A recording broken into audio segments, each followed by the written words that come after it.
In Hinduism, there are two very different types of sacred scriptures. There are the Shruti and Smriti scriptures. The Shruti describes the sacred text comprising the central canon of Hinduism.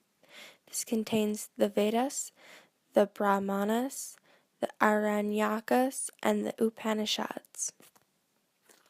The Smriti literally means that which is remembered, and it is in the entire body of the post-Vedic classical Sanskrit literature. It comprises of the Vedanga, Shad, Darsana, Puranas, Itihasas, Upveda, Tatras, Agamas, Upangs, and other post-Vedic class of Sanskrit literature called epics, which includes the Ramayana and Mahabharata. Shruti literally means what is heard in Sanskrit. In Hinduism, the most revered body of sacred literature, it is considered the product of divine revelation. Shruti works are considered to have been heard and transmitted by early sages, as contrasted to the Smriti, or which are remembered by ordinary human beings. Though Shruti is considered to be more authoritative, in practice, the Smriti texts are more influential in modern Hinduism. The revealed texts encompass the four Vedas, Rigveda, Yajurveda, Samaveda, and Atharvaveda, in the Brahmanas, otherwise known as ritual treatises. The Aranyakas, or forest books, and the Upanishads, philosophical elaborations of the Vedas, that form the basis of much of later Hinduism and philosophy and theology, are also part of Shruti scriptures. Rigveda is Sanskrit for knowledge of verses, also spelled Rgveda. The oldest of the sacred books of Hinduism is composed of ancient form of Sanskrit from about 1500 BCE in what is now the Punjab region of India and Pakistan. It consists of a collection of 1,028 poems grouped into 10 circles, or mandalas. It generally agreed that the first and last books were created later than the middle books. The Rig Veda was preserved orally before it was written in about 300 BCE. The Brahmanas of the Samaveda are consisting of 3 different parts, one of 25 books, one of 26 books, and another one which is commonly called the Talavakara Brahma. They show us almost a complete accordance in their exposition of the going of the cows ceremony, the various soma ceremonies, and the different rites lasting from 1 to 12 days. Also described are the atonements required when mistakes or evil potents have occurred during sacrifices. The Brahmas of the Yajurveda were first inserted at various points in the text alongside the material on which they commented. That was at variance with the practice followed by the teachers of the Rigveda and the Samaveda, who probably did not wish to upset the arrangement of such sacred collection, and who gathered expository lectures together in various Brahmanas. The Yajurveda fell into 2 separate groups, the Shukla, white, Yajurveda, and the Krishna, black Yajurveda. The Shatapatha of 100 Paths, Brahmana, consisting of 100 lessons, belongs to the Shukla Yajurveda, ranking next to the Rig Veda in importance. The Brahmana survives in only 2 slightly differing variations, the Kanva and the Madhyamdina. Elements more closely connected with domestic ritual are introduced here. The Yajurveda and Samaveda are completely subordinate to the liturgy. The Yajurveda contains the lines usually in brief prose, which the executive priest accompanies his rituals and activities, addressing the implements he handles and the offering he pours, and admonishing other priests to do their invocations. The Samaveda, in its collection of verses from the Rig Veda, and a few new ones, that were chanted with fixed melodies. The Atharva Veda belongs to a comparatively late Garbhatha Brahma, relating only secondarily to the Samhitas and Brahmanas.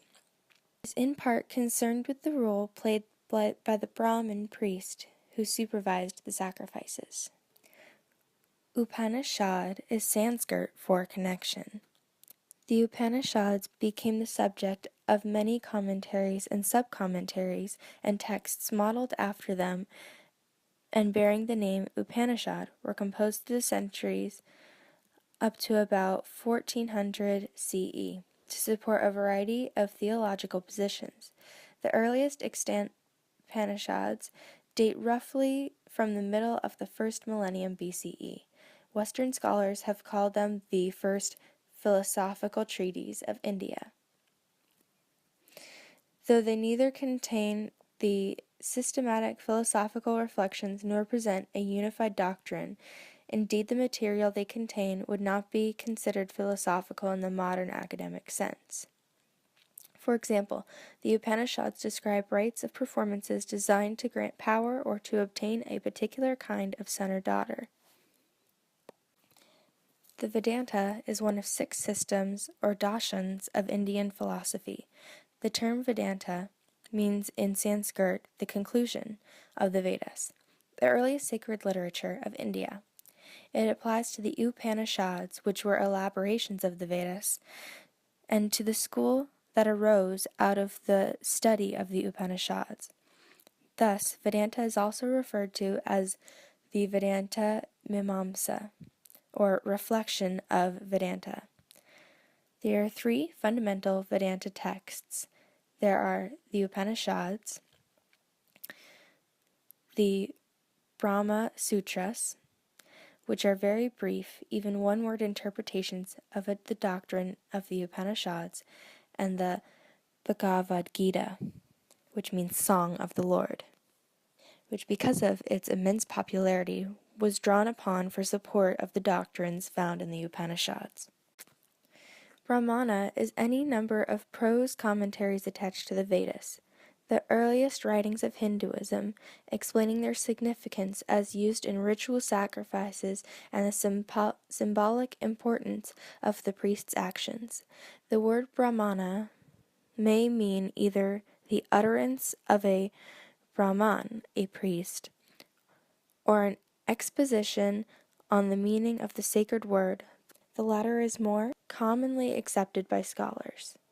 The Brahmanas belong to the period of approximately 900 to 700 BCE, when the gathering of the sacred hymns into collections had become a major enterprise among Brahmins.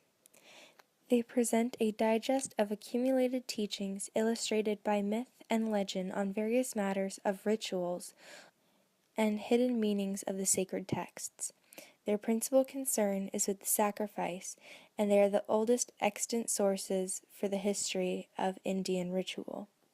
Attached to the Brahmanas are chapters written in similar language and style, but with a more philosophical content, which specifically instruct that the matter of these chapters should be taught only in the forest away from the village. Those later works, called Aranyakas, served as a link between the Brahmanas and the Upanishads, the speculative philosophical texts that constitute the latest genre of Vedic literature. Aranyaka is Sanskrit for forest book, a later development of the Brahmanas, or exposition of the Vedas, which were composed in India in about 700 BCE. The Aranyakas are distinguished from the Brahmanas in that they may contain information on secret rites to be carried out only by certain persons, as well as more philosophical speculation. Thus, they were intended to be studied only by the initiated, by which might have been meant either hermits who had withdrawn into the forest and no longer took part in ritual sacrifices, or pupils who were given instruction by their teachers in the selection of the forest away from the village.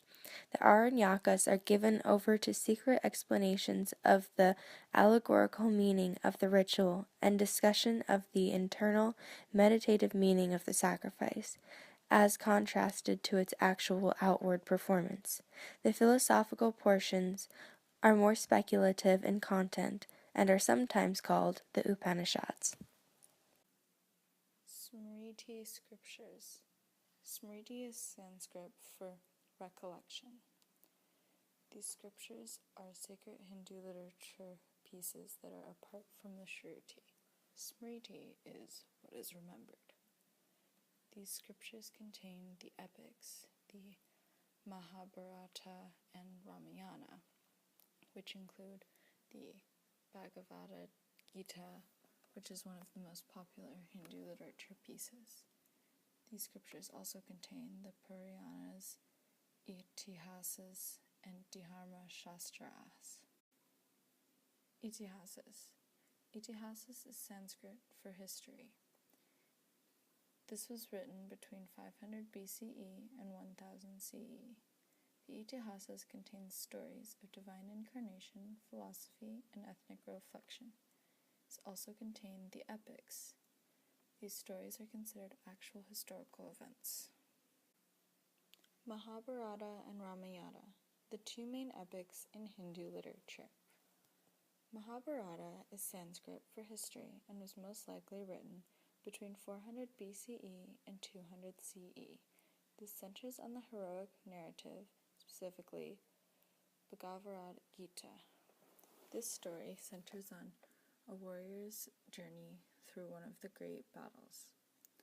Ramayana is Sanskrit for Rama's journey. This was written most likely after 300 BCE and is comprised of about 24,000 couplets over 7 books. This centers on the birth, life, and eventually demise of Rama. Puranas. Puranas is Sanskrit for ancient. This sacred literature is in the form of narrative couplets. It is most likely written by upper caste authors. Puranas is also most likely influenced by local religious traditions and even other languages. These stories are considered more mythical and legendary, as opposed to Itihasas, which are considered by the Hindu people to be more closely related to actual historical events. Dharma Shastra. This is Sanskrit for righteousness science, and it is a book of universal laws intended to bring about happiness. There are 10 basic rules for Dharma Shastra: patience, forgiveness, piety, honesty, sanctity, control of senses, reason, knowledge, truthfulness, and absence of anger. These basic rules are supposed to help one travel along the path of righteousness and live a happy and contented life.